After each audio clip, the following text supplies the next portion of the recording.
오늘 우리에게 주신 하나님의 말씀 열왕기하 6장 10절부터 17절까지 말씀입니다. 열왕기하 6장 10절부터 17절까지 말씀. 저와 함께 한 절씩 교독하시겠습니다. 이스라엘 왕이 하나님의 사람이 자기에게 말하여 경계한 곳으로 사람을 보내 방비하기가 한두 번이 아닌지라. 이러므로 아람 왕의 마음이 불안하여 그 신복들을 불러 이르되 우리 중에 누가 이스라엘 왕과 내통하는 것을 내게 말하지 아니하느냐 하니, 그 신복 중에 한 사람이 이르되 우리 주 왕이여 아니로소이다. 오직 이스라엘 선지자 엘리사가 왕이 침실에서 하신 말씀을 이스라엘의 왕에게 고하나이다 하는지라. 왕이 이르되 너희는 가서 엘리사가 어디 있나 보라. 내가 사람을 보내어 그를 잡으리라. 왕에게 아뢰어 이르되 보라, 그가 도단에 있도다 하나이다. 왕이 이에 말과 병거와 많은 군사를 보내매 그들이 밤에 가서 그 성읍을 에워쌌더라. 하나님의 사람의 사환이 일찍이 일어나서 나가보니 군사와 말과 병거가 성읍을 에워쌌는지라. 그의 사환이 엘리사에게 말하되 아, 내 주여, 우리가 어찌하리이까 하니, 대답하되 두려워하지 말라.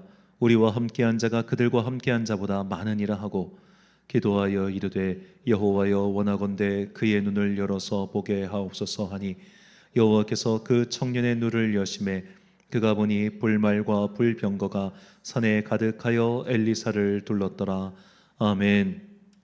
당신은 혼자가 아니다 라는 제목으로 하나님의 말씀 선포하겠습니다. 원래 주일 설교 시작할 때는 좀 좋은 이야기로 시작하는 게 좋은데 조금 안 좋은 이야기로 시작해서 송구합니다. 지난달 12월 13일에 익산시 팔봉동에 있는 한 아파트에서 일가족 4명이 숨진 채로 발견되었습니다. 유서 등이 남아있지 않아서 정확한 이유를 알 수 없지만 이 경찰은 추정하기를 이 가장인 아버지가 중학교 1학년 아들과 초등학교 3학년 딸을 먼저 살해하고 부인을 살해한 뒤 스스로 목숨을 끊은 것이다 라고 추정하고 있습니다. 자, 경제적인 원인으로 이제 추정하고 있는데요. 이런 일로 좀 이런 안타까운 일이 벌어지는 게 이렇게 낯설진 않잖아요. 좀 아프지만. 왜 이런 얘기를 하냐? 이분이 목사님이라서 그렇습니다.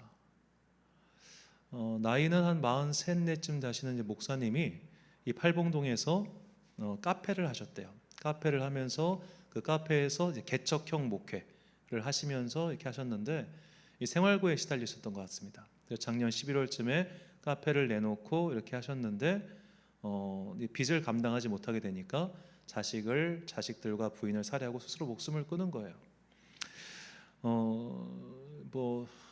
이게 이걸 다행이라고 해야 될지 모르겠는데 아마도 이분이 이제 좀 목회 활동보다는 카페 활동을 더 많이 하시다 보니까 지역 신문에는 목사라고 나왔는데 이 전국 단위 뉴스에서는 그냥 카페 사장이라고만 나왔어요. 목사라는 걸 잘 아는 사람들은 없습니다만 왜 이렇게 일이 벌어졌을까? 물론 저는 그분의 상황을 전혀 모릅니다. 그분이 어떤 교단의 어떤 목사님인지도 모르고 또 그런 걸 파고 싶은 마음도 없습니다.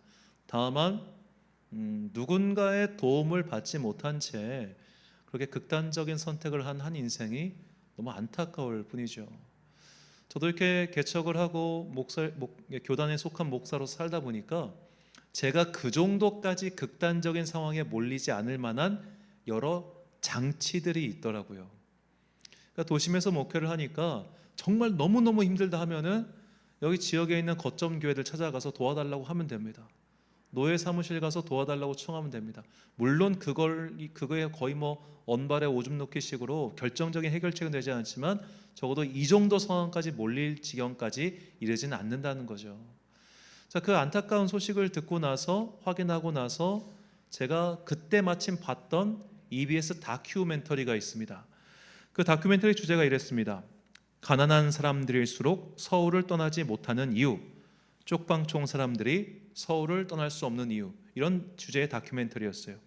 왜 가난할수록 서울을 살까? 가난한 사람일수록 서울을 살면 더 좋기 때문입니다. 비유가 너무 좋았어요. 지금 내가 살고 있는 건 쪽방촌이에요. 그런데 거기를 나가기만 하면 부자들도 누릴 수 있는 인프라를 같이 누릴 수 있잖아요. 지하철 잘 돼 있죠. 버스 잘 돼 있죠. 도서관 잘 돼 있죠. 그리고 뭐 각종 드라마나 그런 데 나오는 장소를 다 갈 수 있어요. 비록 나는 지금 여기 쪽방촌에 있지만 나가기만 하면 누릴 수 있는 인프라가 엄청 많다는 거예요. 그리고 그 다음에 이 복지 산업을 하시는 분들의 이야기가 절묘했습니다. 가난한 사람들일수록 서울 사는 게 더 좋다. 왜냐? 지원의 기회가 많다는 거예요. 그럼 모든 복지 산업하고 뭐 예를 들어 노숙인 사업 하시는 분들이 다 서울에 있습니다. 왜냐하면 전국의 노숙인 중 절반이 서울 살거든요. 그러니까 그분들도 서울에 살 수밖에 없는 거예요. 그러니까 가난할수록 서울에 살면은 여러 가지 사회 관계망에 더 쉽게 노출되고, 그래서 벌이를 얻을 수 있는 기회도 많고 누릴 수 있는 문화적 혜택도 많고 삶이 조금 더 지금보다 나아질 가능성이 높아진다는 겁니다. 그러니까 가난한 사람들이 서울을 떠나지 못한 이유가 여기에 있다라고 하더군요. 자, 그래서 이 익산시 팔봉동에서 일어난 이 사건과 이 이야기를 비교해 보니까 뭔가 답이 떨어졌어요. 제가 익산시 팔봉동을 가본 적은 없습니다만 지도로 보니까 그 익산시 팔봉동은 산업단지예요. 아파트 단지라 봤자 몇 개 없어요. 사람이 많이 거주하지 않는 곳이란 말입니다.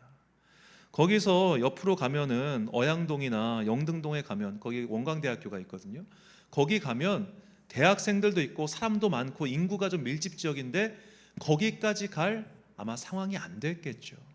그러니까 사람들이 상대적으로 적은 곳인 팔봉동에서 시작할 수밖에 없었을 것이고, 사람이 적다 보니까 수입이 적었을 거고, 수입이 적다 보니 이렇게 몰린 거 아니겠습니까? 사람이 많았다면, 그래서 관계망이 형성됐다면 그런 안전장치들이 자기가 의도하지 않아도 만들어졌을 텐데 적은 곳에 살다 보니 그런 안타까운 것에 처한 건 아닐까, 문득 그런 생각이 들었습니다. 그래서 인류는 예전부터 모여 살려고 했어요. 왜냐하면 모일수록 안전하기 때문이죠. 창세기 11장 3절과 4절 말씀입니다. 서로 말하되 자 벽돌을 만들어 견고히 굽자 하고 이에 벽돌로 돌을 대신하며 역청으로 진흙을 대신하고 또 말하되 자 성읍과 탑을 건설하여 그 탑 꼭대기를 하늘에 닿게 하여 우리 이름을 내고 온 지면에 흩어짐을 면하자 하였더니, 자, 이 바벨탑 이야기에서 이 바벨탑이 어떤 형태인지는 우리가 알 수 없지만 추측하기로는 오늘날 아직도 남아있는 지구라트 같은 모양의 탑이 아니었을까라고 상상만 합니다. 그러면 그 거대한 벌판에 그냥 요거 하나만 딸랑 짓고 끝이었을까요? 그 사람들이 매일매일 머물러야 되는 숙소도 필요했을 것이고 식당도 필요했을 것이고 기타 등등 여러 가지 관계 시설들이 필요할 거 아닙니까? 거기를 중심으로 도시가 건설되는 거죠. 도시가 건설되니까 더 많은 사람들이 몰려들었을 것이고, 더 많은 사람들이 몰려들면 더 많은 경제적 부가 창출되고 더 많은 경제적 부로 말미암아 그들이 더 안전하게 되는 이런 선순환이 일어나는 게 도시의 구조입니다. 그래서 인류 최초의 100만 도시인 로마가 지금까지도 남아있는 엄청난 유적들을 만들 수 있었던 것은 바로 그런 인구의 힘이죠. 사람들은 이것을 본능적으로 알고 있기 때문에 서로 모이려고 합니다. 뭉치려고 합니다. 많은 곳에 있는 그곳에 가려고 합니다. 간단히 예를 들어 대형마트가 쌉니까? 동네 슈퍼마켓이 쌉니까? 대형마트가 더 쌉니다. 문제는 대형마트가 품질도 좋습니다. 아무리 우리 보고 시장 이용하세요라고 하면서 쿠폰 줘도, 저희도 제 천안 중앙시장 뭐 종종 갑니다만 갑자기 당한 기억이, 거기 과일이 좋지도 않아요. 당당하게 이야기할 수 있어. 지난번에 제대로 한번 된통 당해가지고 그 호떡은 맛있지만 나머지는 글쎄라고요. 오히려 그냥 마트 가면 싸고 품질이 그래도 검증된 그런 과일들 살 수 있지 않습니까? 그러니까 다들 대형마트로 몰리는 거예요. 근데 여기서 내가 대형마트에 갈 수 없는 상황이라면 어떻게 할 겁니까? 인구가 많으면 유리하고 기회가 많다는 걸 누구나 다 알고 있는데, 내가 여러 가지 상황으로 인해 인구가 없는 곳에 있다면 어떻게 하겠습니까? 교회로 비유하자면 큰 교회가 좋다는 것 다합니다. 저는 대형 교회를 부인하는 사람이 아닙니다. 대형 교회가 좋다고 생각하는 사람입니다. 제가 선교제에 나가보니까, 제가 이제 대학원 시절일 때 1년 동안 인도에 견습 선교사를 다녀온 적이 있었는데, 그때 제가 있던 지역 옆에 서울에 있는 Y교회에서 파송하신 선교사님이 세운 학교가 있었습니다. 그 학교가 그냥 조그만 학교가 아니라 그 지역에서 이름 높은 명문 학교였어요. 오래됐고 컸습니다. 이건 일개 개인의 비용으로 감당할 수 없는 학교였어요. 그걸 서울의 Y교회가 전액해가지고 수십억 원을 들여서 그 학교를 세운 겁니다. 또 에디오피아에 가면 서울의 M교회가 세운 병원이 있습니다. 대형 교회는 많은 사람이 모이니까 그만큼 많은 자본이 모이고 거기서 잉여 자본이 발생합니다. 그 잉여 자본으로 이 작은 교회들 수백 개가 할 수 없는 일을 한 번에 할 수 있는 거예요. 저는 이것이 대형 교회의 선교적인 역할이며 선한 역할이라고 생각합니다. 제가 그것들을 눈으로 봤으니까요. 자, 교회 연합 보면 절대 그런 일 못합니다. 자, 그렇게 선한 일들이 일어난 걸 다 압니다. 그런데 아무리 대형 교회를 꿈꾼다 한들 저쪽 전라남도에 있는 무인도에서 대형 교회 못 만들잖아요. 아무리 대형 교회가 좋다고 한들 인구수 자체가 없는 곳에서는 그렇게 할 수 없지 않습니까? 우리가 정황상 어쩔 수 없이 모이면 좋다는 걸 알지만 모일 수 없는 상황일 때, 함께하면 즐거운 걸 알지만 함께할 수 없는 상황일 때 우리는 어떻게 해야 할까요? 자, 오늘 본문도 비슷한 상황이었습니다. 적들의 위협 앞에 홀로 노출되어 있는 엘리사와 그의 사환 이야기였죠. 본문 15절 말씀입니다. 하나님의 사람의 사환이 일찍이 일어나서 나가보니 군사와 말과 병거가 성읍을 에워쌌는지라. 그의 사환이 엘리사에게 말하되 아, 내 주여, 우리가 어찌하리이까 하니. 자, 우리가 어찌하리이까. 이 사환의 말이 오늘 우리가 내가 만난 현실 속에서 외치는 어떤 비통한 외침과 닮아 있지 않습니까? 어찌합니까 주님? 지금 저 아람의 왕이 북이스라엘을 쳐들어오기 위해서 계속 군대를 보냈었는데 이게 엘리사 때문에 번번이 막히자 아예 엘리사를 쳐야겠다고 해가지고 밤에 군대를 모아서 급습을 한 겁니다. 아침에 눈을 떠보니 나는 혼자예요. 나로선 이 문제를 감당할 수 없어요. 그때 나는 어찌하리이까. 모이면 좋죠. 많은 사람이 있으면 외롭지 않겠죠. 하지만 혼자일 때, 함께하는 사회적 안정만이 구축되어 있으면 힘들지 않겠죠. 어제도 갑자기 어떤 모르는 번호가 와가지고 딱 받아봤는데 목사님이시죠? 아, 네. 좀 도와주실 수 있나요? 에? 가끔 그런 전화가 와요. 그냥 랜덤하게 전화기 돌려가지고 그냥 목사 전화 바꿔서 도와달라는 사람들. 제가 그래서 그랬어요. 우리 교회 어디 있는지는 아세요? 한번 찾아와 보세요. 그러면 그때 얘기합시다. 안 와요, 그런 친구들은. 차라리 와서 얘기하면 모르겠는데 와보지도 않고 그렇게 얘기를 하죠. 자, 그런데 가끔 그런 생각 듭니다. 걔네들이라고 그렇게 살고 싶을까요? 외롭지 않고 안전망이 두툼하고 가족들이 많으면 망하지 않을 거 아닙니까? 제 친구 목사 중에 제일 부러운 애가 누나가 6이는 친구입니다. 그 누나 6명이 걔를 망하게 두질 않아요. 빵빵하게 잘 사는 건 아니지만 진짜 남동생, 막내 남동생, 우리 집안 장남을 지키기 위해서 그냥 누나들이 전폭적으로 그냥 지켜주더라고요.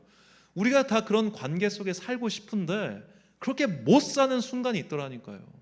외톨이처럼 돛담배처럼 그냥 세상에 방치되어 있는 것처럼 그렇게 사는 순간에 우리는 이 사원의 말처럼 주여 어찌하오리까 그렇게 말할 때가 분명히 있지 않습니까?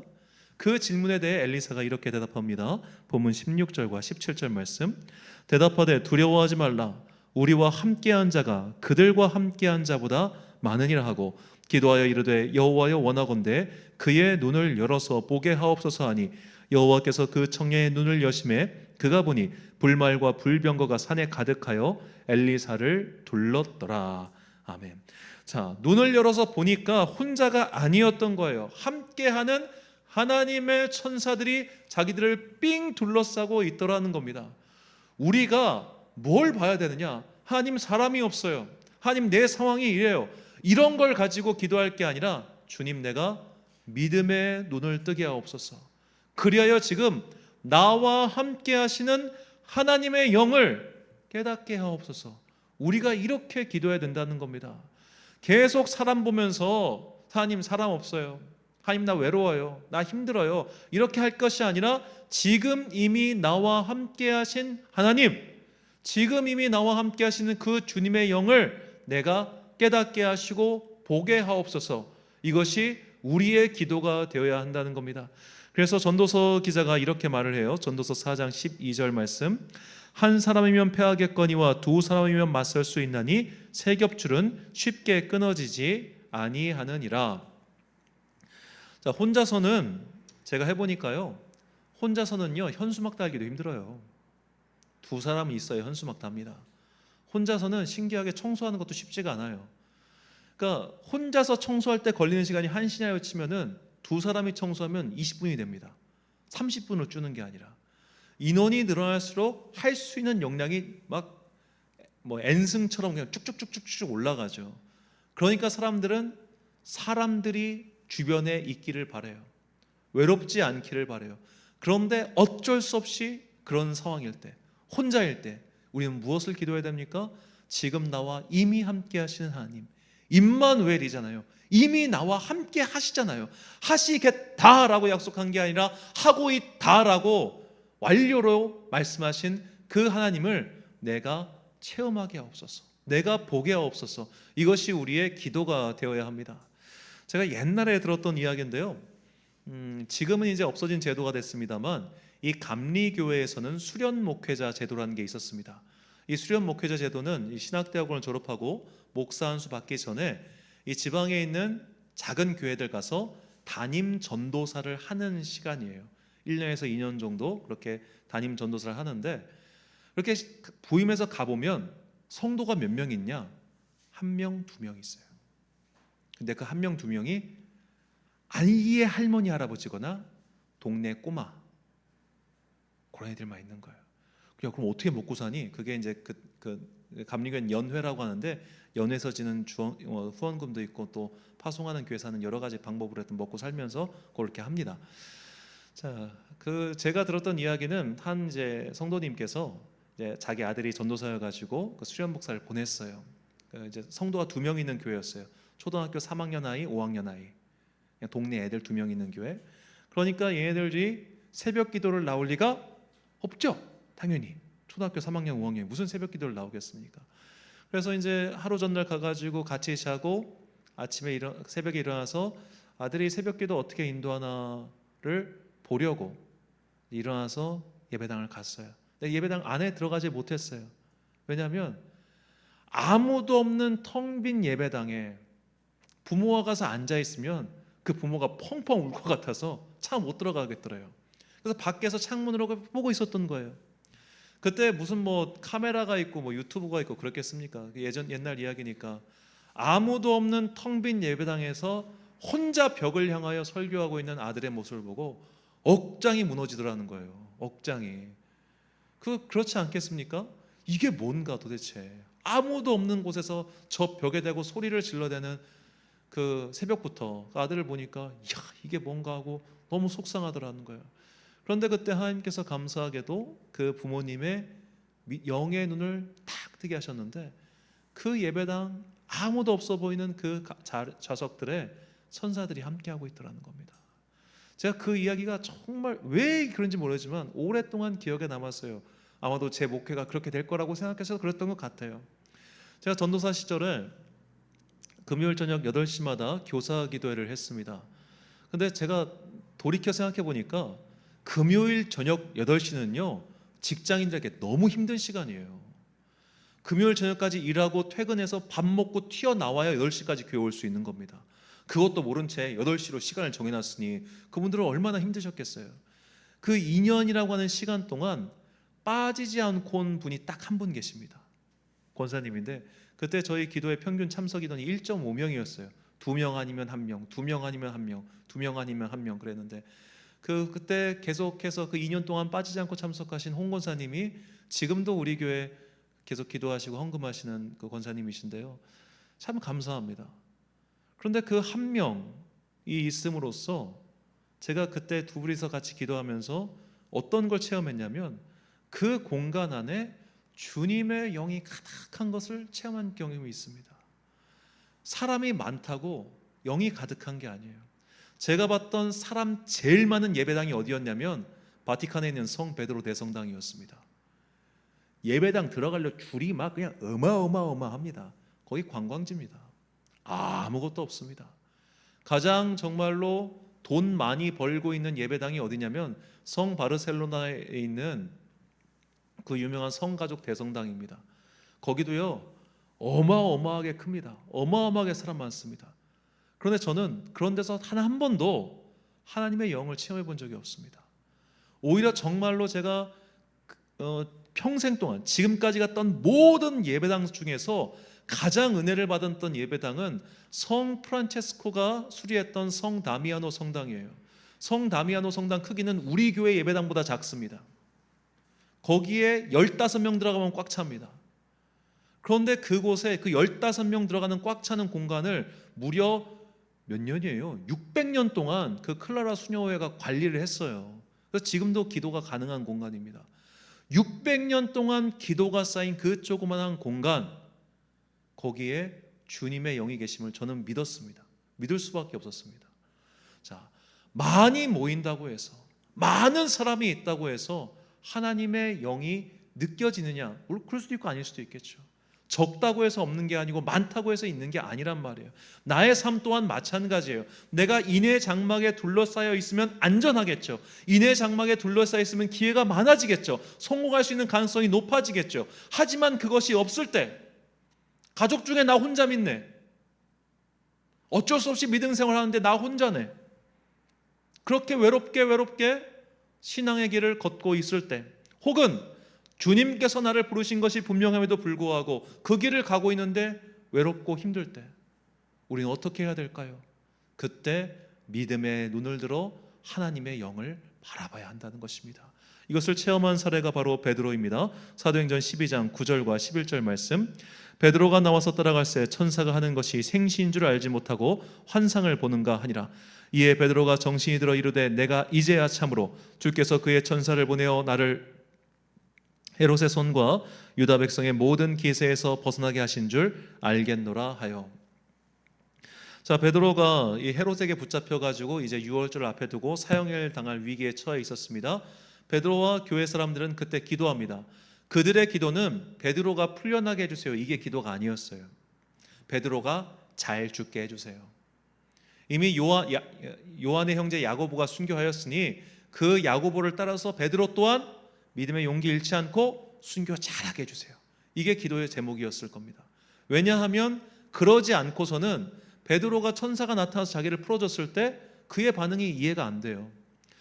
만약 베드로가 하나님 천사를 보내주셔서 저를 빨리 풀어주세요 이렇게 기도했으면은 그가 천사가 나타났을 때 기도가 응답됐구나 하고 기뻐해야 되는데, 천사가 나타났는데도 그는 이게 꿈이요 생시요 하고 따라간단 말이죠.